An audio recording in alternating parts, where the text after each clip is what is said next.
Welcome! It is the middle of December and it is time to look at this beech. This beech tree I started about 5 years ago during Corona.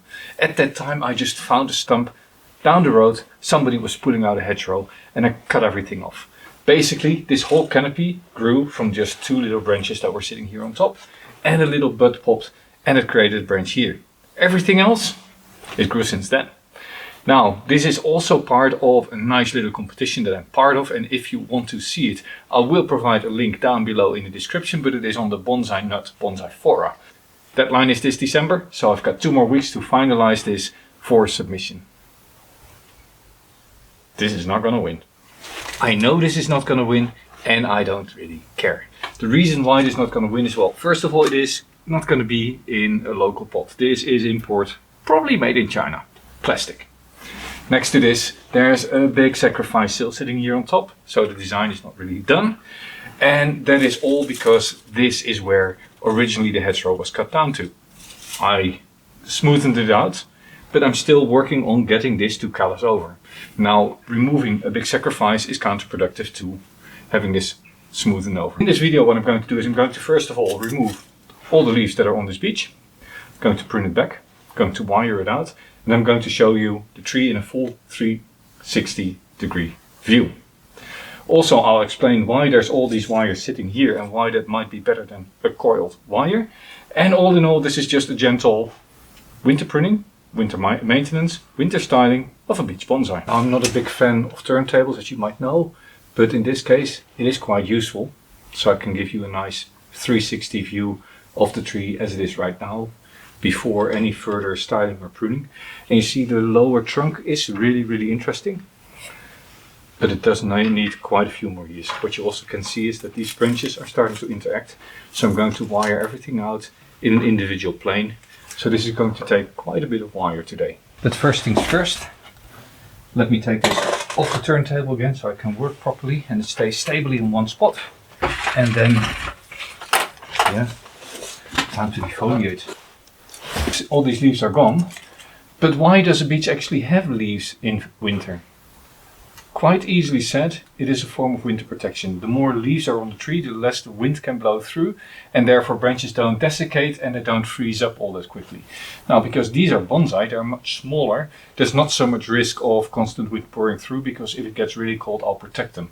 But that is the reason why there's still leaves on this tree, even though they have gone completely brown, they've desiccated, so they don't have any photosynthetic use for the tree anymore. But in large trees, they actually do have a role in winter protection of the tree. Now, what are we going to do with this tree? With all the leaves gone, we can of course very clearly now see the structure of the tree. And what we can also see is what parts are overgrown and what are not. For instance, this branch here, I don't really want this to start overpowering the branches here. So it needs to stay down low. But it's also very long. If you look at the whole overall profile, this is actually too long. So I could go back all the way here and say this is my continuation for next year. This I'm going to wire out into place. In fact, let's do that straight away. And I could go back to this, or I could even go back to this. Or here to this side branch. Now this is still going down and here it comes up. So I'm thinking let's remove it here. I can always remove more if I want to, right? Now I can go into the tree and say, well, this one also is way out of profile. Here's a nice strong bud. Then I get to this branch. I want to bifurcation here, let's keep this. So now this is more in line with the rest of the tree when it comes to length. This is really long. Let's pop it back to the bud here. And now this in principle is ready to get wired out. But before I wire this, I want to prune the whole tree in a similar fashion. Just go through what you really don't need. You can always prune more, but at least then this is clear, I'm not going to keep. And I've on purpose left the sacrifice branch up here out of view because that is not relevant for the pruning. But this is a very long branch, it has a very thick bud at the end, but there's a lot of nodes here and I can just go back to one of the previous nodes. Do that here as well. So this branch is pruned back to here. This is coming from down low. It's nice and long, fits well. This is a little shorter now. Here I go back to a traditional nice moving point. This is getting quite heavy, so let's remove a little bit. and shorten it to a healthy bud. And shorten this as well. Hopefully there is a bud there. Now this is already back into structure. And then I can go up one level again. Prune that all back. Now removing all these terminal buds, like here, but also down low here. Removing these buds means that the tree is going to create back buds, which is really nice because you keep the tree nice and compact.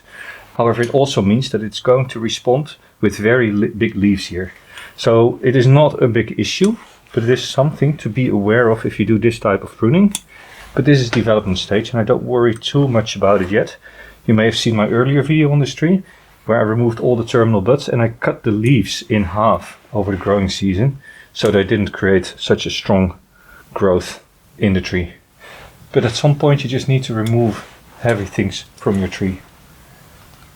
Prune back, remove the end buds to get a refined grow later on.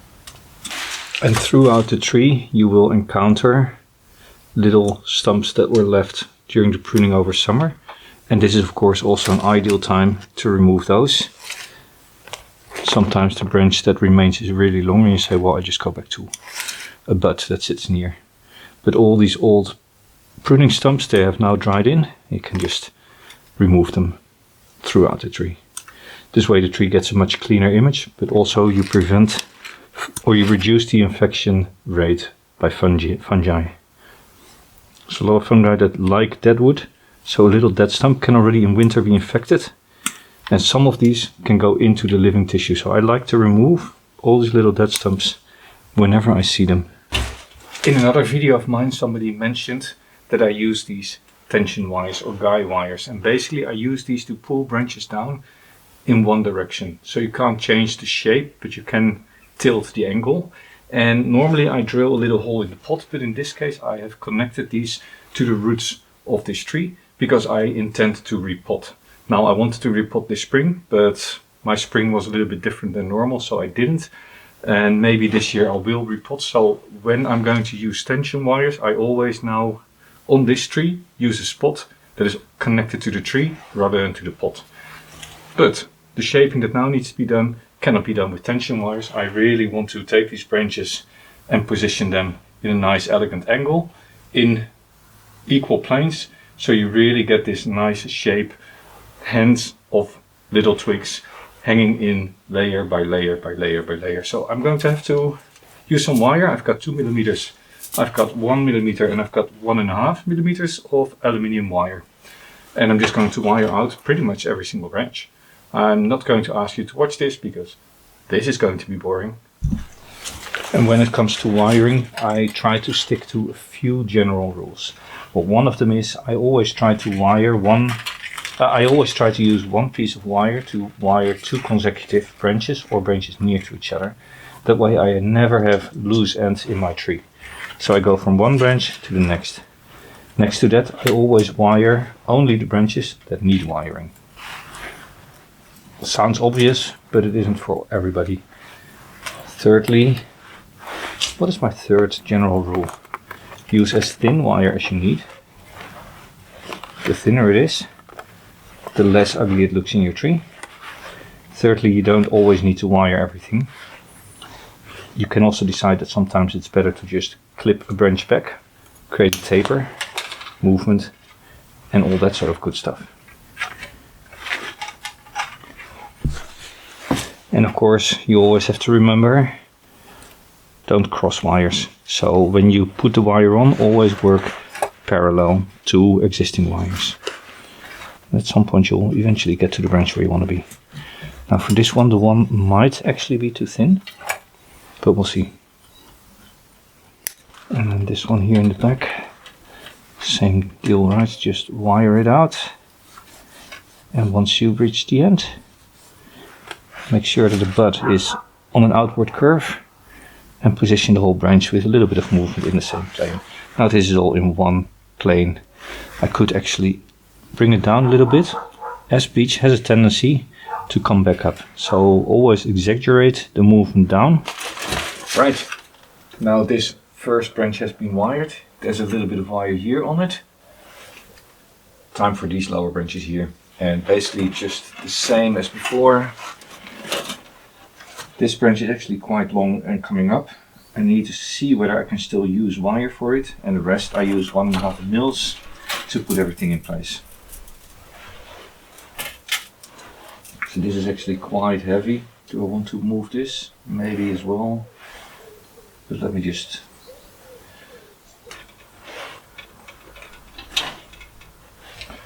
And you don't need to wire out every single side branch, right? I think I mentioned that. If you just take the main branch, quite often you can already do a lot with the positioning and the level.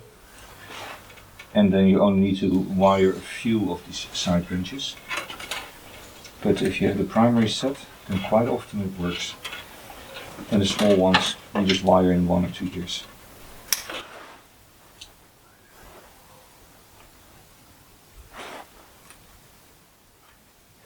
Well, wiring out comes with design choices, and this is one of them. If you look at this branch, you see the nice main trunk line, or the main branch line here, continuing into this long extension. This is quite thick, not a lot of ramification. I could say I'm going to go all the way back to here. So it is shorter, more compact. On the other hand, there's only 1 bud, 2 bud, 3 buds on here, maybe a 4th bud there. Could also say, well, if I remove this all the way to there, what do I then miss? Then I have a very nice compact branch here. But I could of course even go further and say I'm going to go all the way back to here. And why would this work? Well, because you have these 2 branches here. This could become the new continuation of this branch. These I could cut short, waiting for buds to appear here at these nodes. Just like this and that. And then this would be my side branch, and I could also shorten this one here over there, because there's a nice bifurcation here as well. That would create a lot of space in this area. I already have a branch here that covers the length that I want to have. So seen from the front of the tree, these are the lower branches. This is the length that I want to see from the front. And this here actually does not per se add a lot to the tree. As such, I think removing it all the way here at the base is what will make the best tree long term. Now I've got taper here in this branch, the length is gone, and I still have plenty of branches here to form a continuous pad also with this one. And this one I can now maybe reduce a little bit, but once this is wired down, I think it fits quite well. So I've removed it here. This I can now wire down, and together with this branch it will form one continuous pad like this. Now I have to hold this board, otherwise I can't show you, but this is pretty much the length that I want to fill this here. And these 2 I can then shorten a little bit. And now I just wire everything out and I cut this flush so that it is nice and clean.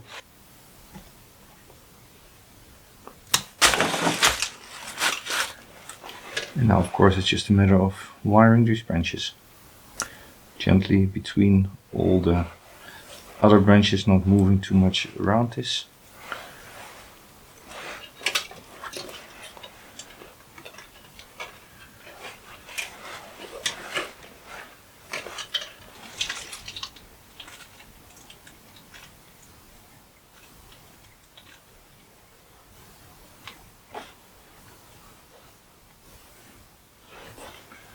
And now this branch connects to this branch, and as said, let's make this a little bit shorter. And this branch I've brought up a little bit, so I get an additional layer in the whole tree. Well, this tree is really starting to come together. As said, it's not done yet, and yeah, there's no way I'm going to get anywhere near one of the best trees in the competition. But still, if I look at this, and I think this is only 5 years worth of work, this of course needs to close over. This branch I'm going to allow to shoot. But all in all, it is starting to come together. I've not wired every single little branch. As said, I can always wire those in a year or 2. Give the tree a little bit of space to determine them. Give the tree a little bit of space to also set the structure themselves. But so far, Yeah, not unhappy. Guess this was Jelle, growing bonsai, showing you some work on the beach in winter. This now goes back into the garden, and I'm going to protect this for frost for the next 2-3 weeks. And after that, it should be able to handle frost as well. See you next time.